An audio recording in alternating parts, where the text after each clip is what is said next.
Hello guys, welcome back to our channel Wonderful Ideas. ഇന്ന് നമ്മൾ വന്നിട്ടുള്ളത് ഒരു പുതിയ വീഡിയോയായി മാറ്റാണ്. നിങ്ങൾക്ക് ഇവിടെ കണ്ടാൽ തന്നെ മനസ്സിലാകുന്നത് നമ്മൾ വന്നിട്ടുള്ള ഒരു പുതിയ പ്ലാന്റിന്റെ വീഡിയോയായി മാറ്റാണ്. ഇതൊരു ഫാസ്റ്റ് ഗ്രോ പ്ലാന്റ് ആണ്. ഇത് ചിലർക്ക് കണ്ടപ്പോൾ തന്നെ മനസ്സിലായിട്ടുണ്ടാവും. ഇതാണ് നമ്മുടെ പ്ലാന്റ്. എങ്ങനെ നമുക്ക് ബുഷി ആയിട്ടും ഇതുപോലെ നല്ല തിക്കായിട്ട് നിങ്ങൾക്ക് കണ്ടാൽ തന്നെ മനസ്സിലാകുന്നത് നല്ല തടിയിൽ നല്ല തിക്കായിട്ടുണ്ട്. ഇതെങ്ങനെ ചെയ്യാമെന്ന് ഇതിന്റെ 10ഓളം തരം വെറൈറ്റീസ് ആണ് ഇന്ന് നമ്മളിവിടെ വീഡിയോയിൽ ഉൾപ്പെടുത്തുന്നത്.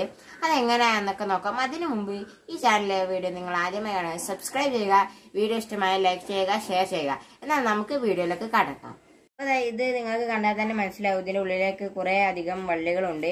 ഇത് ഇതേപോലെ നല്ല ബുഷിയായിട്ട് ഇതാ പുറത്തേക്ക് ഇങ്ങനെ ഇലക്കൊക്കെ വന്ന് ഉണ്ടാവണമെങ്കിൽ 2 മാർഗങ്ങളാണുള്ളത്. ഒന്ന് ഇതുപോലെ വളർന്നു വരുന്ന വള്ളികൾ ഇവിടെ കട്ട് ചെയ്ത് കൊടുക്കുക. അപ്പോഴും ഇത് പിന്നെയും ബുഷിയായിട്ട് ഇങ്ങനെ ലീവ്സ് വന്നുണ്ടാവും. ഇതിലധികം ലീവ്സ് ഇല്ല, അപ്പൊ ഇത് കട്ട് ചെയ്ത് കൊടുത്താൽ മതി. അപ്പൊ കുറെ ലീവ്സ് ഒക്കെ വന്നിട്ട് ഇതുണ്ടാവും. രണ്ടാമത്തെ മാർഗം എന്ന് വെച്ചാൽ ഇതേപോലെ വലുതാവുന്ന വള്ളികൾ നമ്മൾ ഇതിന്റെ ഉള്ളിലേക്ക് മണ്ണിലേക്ക് വെച്ചു കൊടുക്കുക. അത് മാത്രം ചെയ്താൽ മതി. അപ്പോൾ ഇതുപോലെ നന്നായി ഉണ്ടാവും.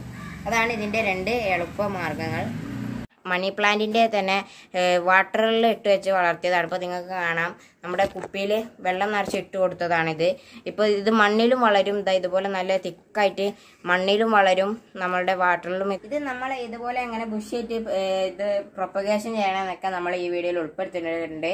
അതിനേക്കാൾ ഇതിന്റെ 10 തരം വെറൈറ്റീസും നമ്മൾ ഇതിൽ ഉൾപ്പെടുത്തിയിട്ടുണ്ട്. എന്നാൽ നമുക്ക് വീഡിയോയിലേക്ക് കടക്കാം.